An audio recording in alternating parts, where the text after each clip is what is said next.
So I just got done boot scooting in the front room. That's right, working out. It's been a little bit of a time since I've done that, and boy, did it feel good. Let me just tell you. Anyway, other than that, what did I want to tell you? I worked today. I'm a little concerned because something I ordered said it was going to be here today, but it wasn't. One of my friends said, have patience, give it time. Another one said, message them. Considering the object that it is, I went ahead and sent a message. I don't know if I'm going to hear anything back. I hope for the best. And in other news, I won a costume contest online, and I'm getting a treat from one of my book groups that I have online. So thank you. I did not expect that, but my doctor costume with the shot, and then I took a picture with me holding the bone pen, actually got me a prize. And so thank you for that. I don't have any makeup on.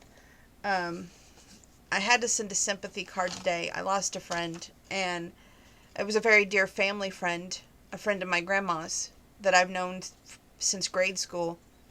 And it really, I had to stop and even gather my thoughts before I wrote a personal message in the card. It's just unbelievable. A lot of loss has happened in the past 2 years, and it's just 3 years actually. And it's just sometimes overmounts me. And you have to collect yourself before you write something. Speaking of loss, while we're on that same pattern, I had heard something today on the news in passing that something about the coronavirus's numbers were up, and I didn't get all of it, and it's something about more numbers, more people than we've lost in war. But what I want to talk about isn't so much the coronavirus, and yes, it's a little political, and I know I have friends out there saying, okay, enough with the politics, but in 2016, some of you went all out when it went the other direction. And all I'm saying is, I want to take a moment to talk about both sides. Before the election, I want you to remember this. Go back in time with me a little bit. They were boarding places up, talking about civil unrest that they were preparing for. Now, in a way, not saying that the media is right or wrong, but I don't think we should have aired some of that stuff, and I'll tell you why. Maybe we were giving both sides fuel to a fire that would be coming after the election. Maybe we did that to see what would happen after the election. Maybe we did that because it's more fun to see the fire after you put fuel on it, right? For some reason today, and I have no idea why, but it kept going through my mind about how the election, we should have a winner, a loser, and that's it. But more importantly, the word civil unrest. And then I got to thinking. Think about the Civil War. There was the North and there was the South. Two parties, right? But the worst war of all is when we are at war within ourselves. Now, while you're thinking on that, think on this. I went ahead and did a little bit more research. And if you went to my Twitter account earlier and you're like going, why did she post that article on her Twitter account? I do everything's for a reason. When I analyze, sometimes overanalyze, I go to, that's right, Google search and all that. This one here is the new estimated raises Civil War death toll back on April 2nd, 2012 by Guy Giulietta from the New York Times. Now listen to the first 3 paragraphs. For 110 years, the number stood as the gospel. 618,222 men died in the Civil War, 360,222 from the North, and 258,000 from the South. By far the greatest toll of any war in American history. But new research shows that the numbers were far too low. By combining through newly digitized census data from the 19th century, J. David Hacker, a demographic historian from Bennington University in New York, has recalculated the death toll and increased it by more than 20% to 750,000. The new figure is already winning acceptance from scholars of the Civil War history. The journal that published Dr. Hacker's paper called it among the most consequential pieces ever to appear in its pages, and a preeminent authority of the era, Eric Fonner, a historian at Columbia University, said it even further elevates the significance of the Civil War and makes a dramatic statement how the war is a central moment in American history. It helps you understand in the South, with a much smaller population, what a devastating experience this was. The old figures date back well over a century, the work of two Union Army veterans who were passionate amateur historians, William F. Fox and Thomas Leonard Livermore. Now, if you think about it, were they preparing us because of what was unknown? Meaning, if it wasn't going to go the way of our acting president, did they already foresee, because he had told us time and time again that he would not accept a defeat, this civil unrest? Now, personally, I'm at the point, I really am, let's accept it, let's move on. We can't change the facts, we can't change history. Some may try to rework the figures so it's in their favor, but you can't rework the numbers or the voice of the people. One thing that I always liked about wrestling was CM Punk being the voice of the voiceless. And that was back in the WW, I think early F going to E days. But anyway, that character,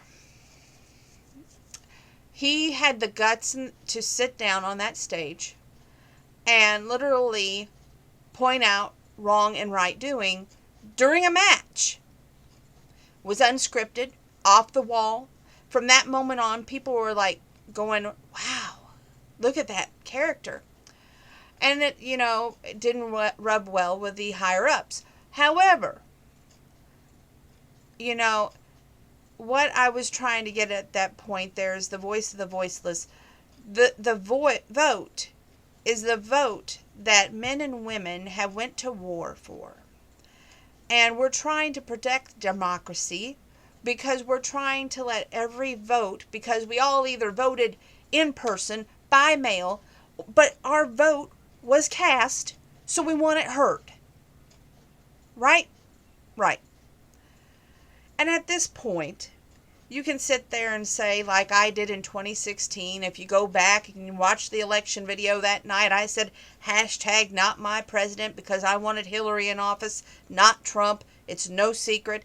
Never been a Trump fan. And honestly, I'm going to be honest with you here. I'm an independent. So there's times where I choose the Democrat side. There's times when I choose the Republican side. It's when the candidate speaks the most to me that matters.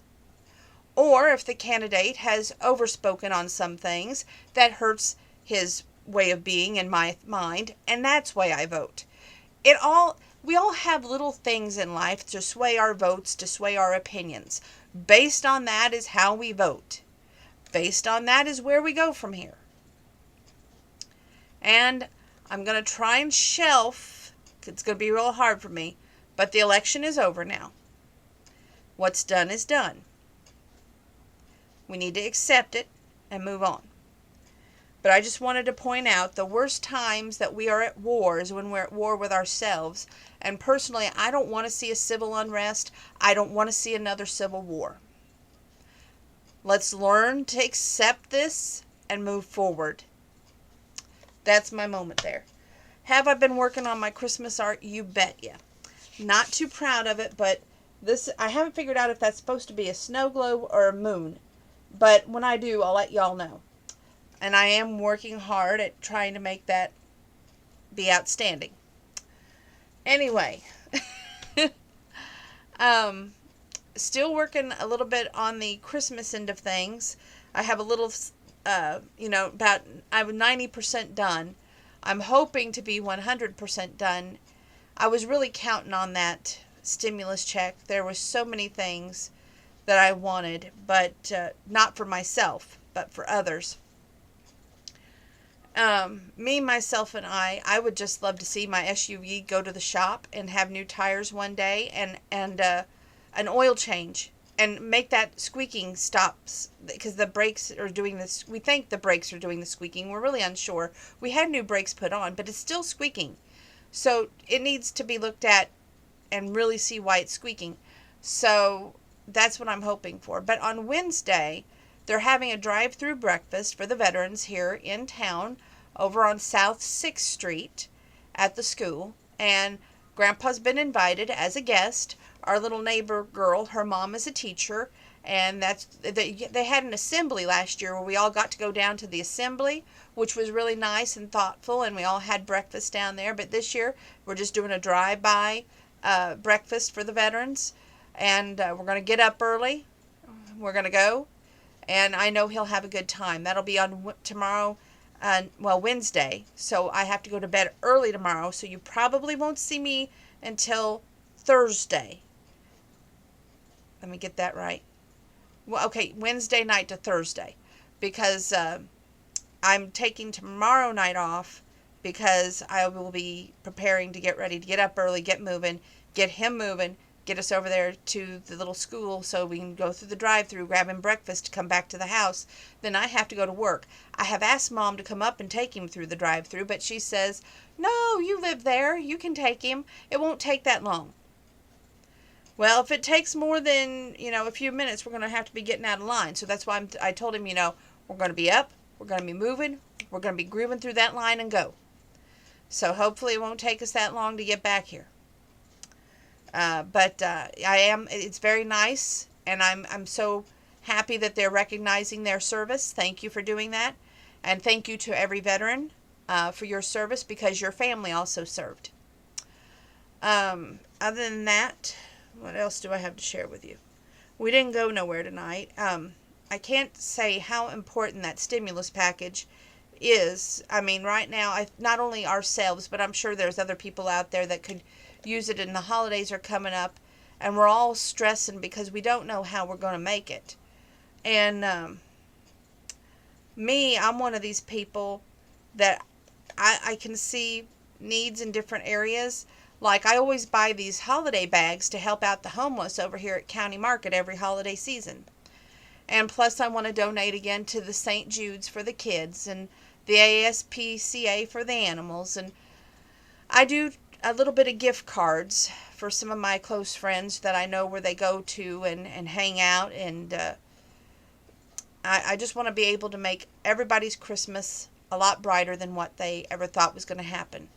So hopefully I can do that this year, but it's going to be a tight squeeze. And I am so grateful for eBay and their make offers, because that's where most of my Christmas items have come from this year. I have done a lot of making offers and been blessed to have a lot of people work with me on some wonderful items. So thank you for that as well. Anyway, that being said, I do want to do some more of the book review, because tomorrow night I probably will have to skip a night in order to be able to be rising, shining, bright, and bushy-tailed, because I'm going to have a busy day the next day working my tail feathers to the bone. But love you all. God bless.